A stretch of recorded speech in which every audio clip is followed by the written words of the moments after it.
السلام عليكم ورحمة الله وبركاته. انا جايه لكم النهارده بفيديو كله خير.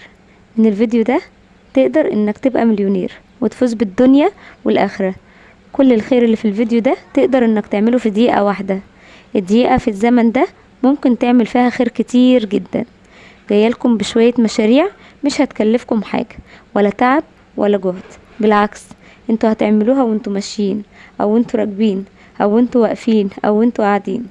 تعالوا نشوف المشاريع اللي ممكن نعملها في دقيقة واحدة ونفوز بيها بالدنيا قبل الآخرة. في دقيقة واحدة تستطيع انك تقرأ سورة الفاتحة 5 مرات فتحصل على أكثر من 7000 حسنة. في دقيقة واحدة تستطيع انك تقرأ سورة الإخلاص 15 مرة فإنها تعادل قراءة القرآن 5 مرات. في دقيقة واحدة تستطيع انك تقول لا اله الا الله وحده لا شريك له، له الملك وله الحمد وهو على كل شيء قدير 20 مرة، واجرها كعتق 8 رقاب في سبيل الله من ولد اسماعيل. في دقيقة واحدة تستطيع انك تقول سبحان الله وبحمده 100 مرة، ومن قال ذلك في يوم غفرت ذنوبه وان كانت مثل زبد البحر. في دقيقة واحدة تستطيع انك تقول لا حول ولا قوة الا بالله اكثر من 40 مرة، وهي كنز من كنوز الجنة. في دقيقة واحدة تستطيع انك تقول سبحان الله وبحمده عدد خلقه ورضا نفسه وزنة عرشه ومداد كلماته اكتر من 10 مرات، وهي كلمات تعادل اضعاف مضاعفة من اجور التسبيح والذكر. في دقيقة واحدة تستطيع انك تستغفر الله اكتر من 100 مرة، فالاستغفار سبب للمغفرة ودخول الجنة وللمتاع الحسن وزيادة القوة ودفع البلاء. الاستغفار بيساعد على تيسير الأمور ونزول المطر والإمداد بالأموال والبنين. في دقيقة واحدة تستطيع أنك تصلي على النبي صلى الله عليه وسلم 20 مرة فيصلى الله عليكم مقابلها 200 مرة. في دقيقة واحدة تستطيع أنك تقول سبحان الله وبحمده سبحان الله العظيم 50 مرة، وهي كلمتان خفيفتان على اللسان ثقيلتان في الميزان حبيبتان إلى الرحمن.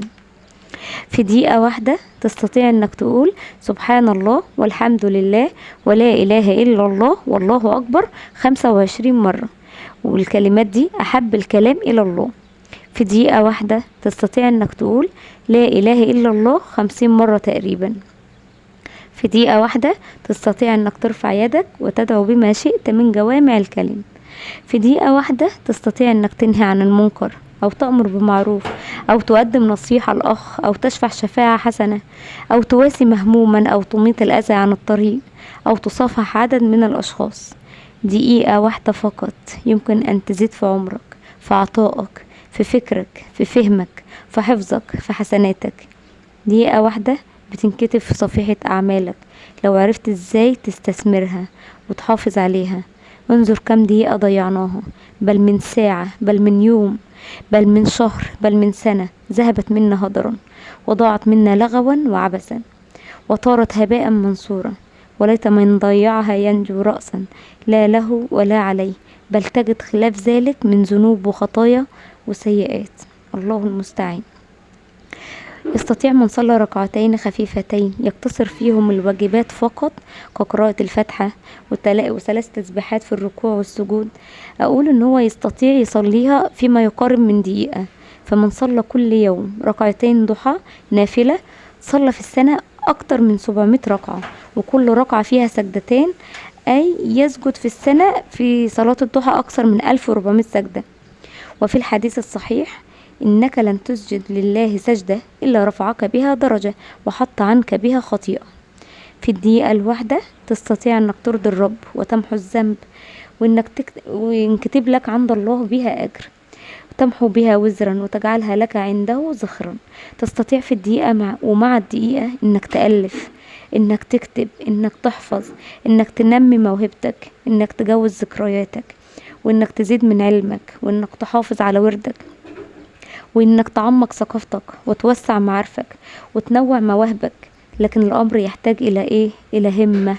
أعوذ بالله من موت الهمم وبرود العزائم وخسة الطبع.